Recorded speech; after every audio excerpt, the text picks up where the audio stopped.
aking nadarama.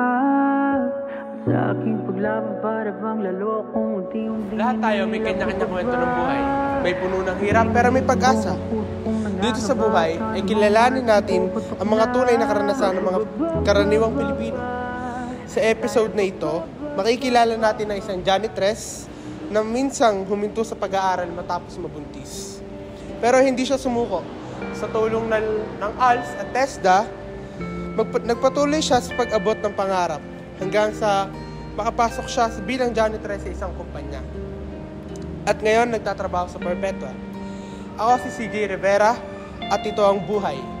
Mga totoong kwento ng pagtsatsaga, pagbangon at pag-asa.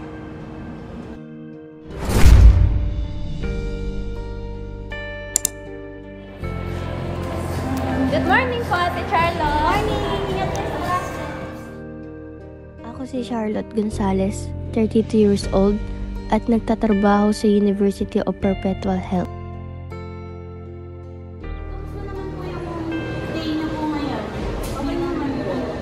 Medyo marami rin ginawa. Kasi ganun mo sa araw-araw. Pero sa likod ng kanyang ngiti, may mga pinagdadaanan siyang hindi biro. Nagsimula ang lahat noong siya ay nasa high school pa lamang. Tulad ng ibang kabataan, puno siya ng pangarap. Hanggang sa dumating ang pagsubok na nagbago ng kanyang buhay. Nung high school kasi ako, napilitan akong tumigil sa pag-aaral. Gawa nga kasi nung nabuntis ako nun. Okay lang yan, Charlotte. Laban lang. Mahirap man, pero pinili niyang harapin ang realidad. Pero hindi doon nagtapos ang kanyang pangarap.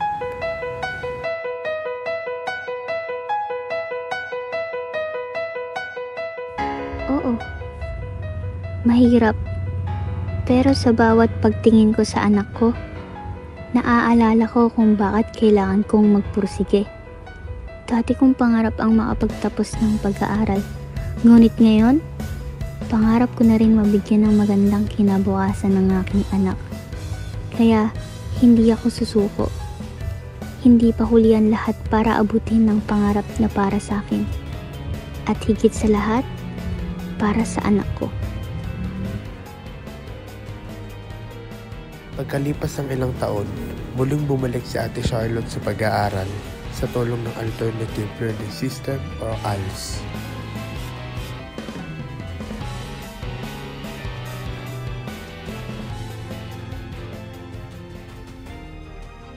Guys, tara, sini kaya tayo? Ay, oo, Private Benjamin! Oo nga. Uy, teka. Mag-review kaya muna tayo. May exam pa tayo bukas, oh. Oo nga, no. Kaya natin to. Sige, tara, aral tayo. Masaya ako kasi kahit mahirap nagkaroon ako ng pangalawang pagkakataon. Dito niya nakilala ang mga taong tumulong sa kanya, mga kaibigang naniwala sa kanyang kakayahan.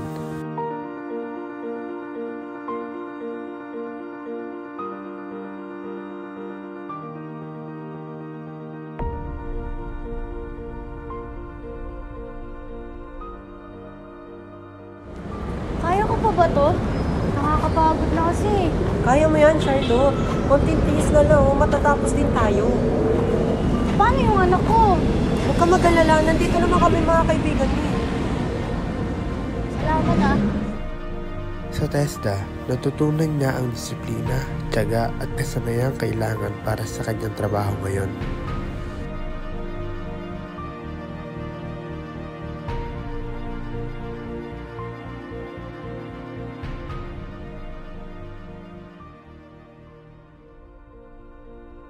Ate, di ba ikaw yung janitress sa Perpetual? Oo, bakit? Gusto ko lang po kasi magpasalamat dahil po kahit magawa yung classroom po namin nililinis niyo po. Ay, naku, wala yun. Trabaho ko yun eh. Ikaw, ba't nandito ka?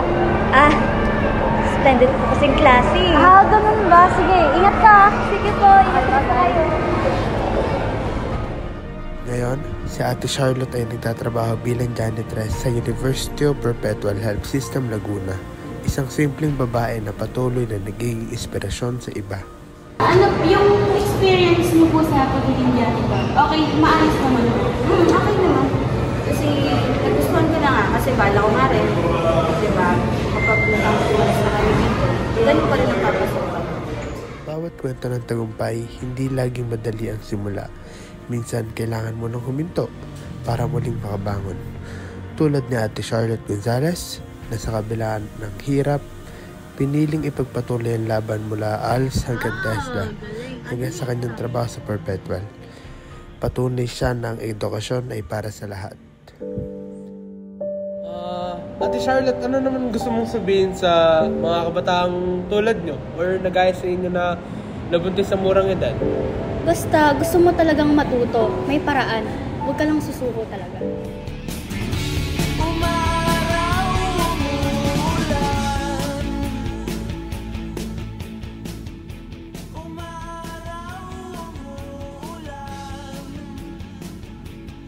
Ito ay isang regalo ng Diyos sa atin.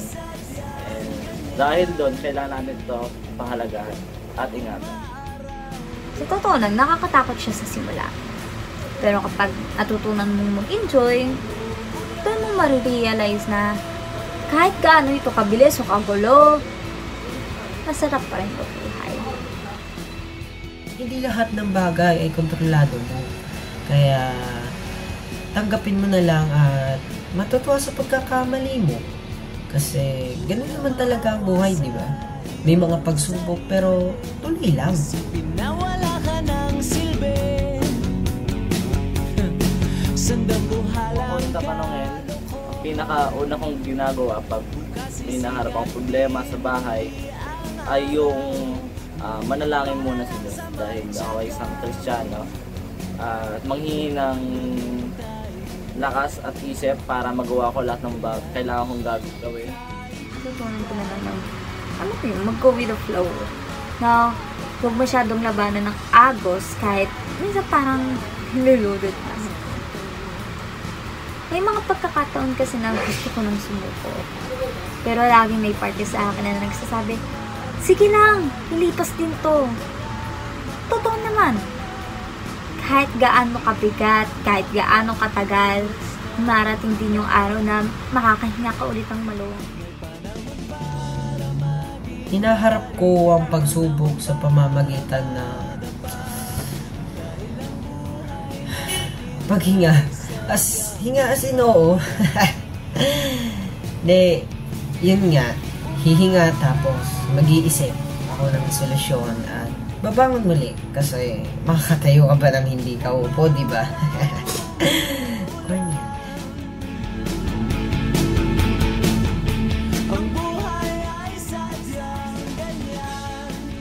Pagsubok, pasensya at tanggap. Yun, at kailangan pa natin pahalagaan lahat ng galing sa Diyos.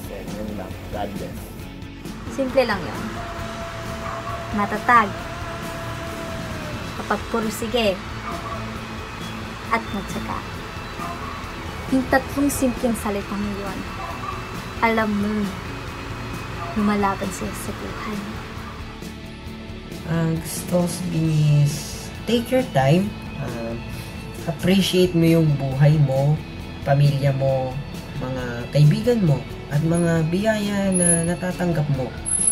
Diba? Kasi sa kabila ng mga pagsubok ay patuloy tayong bumabangon at hinaharap ang bawat hamon ng may tapang.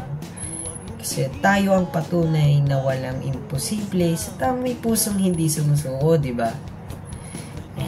Para maging hari, may panahon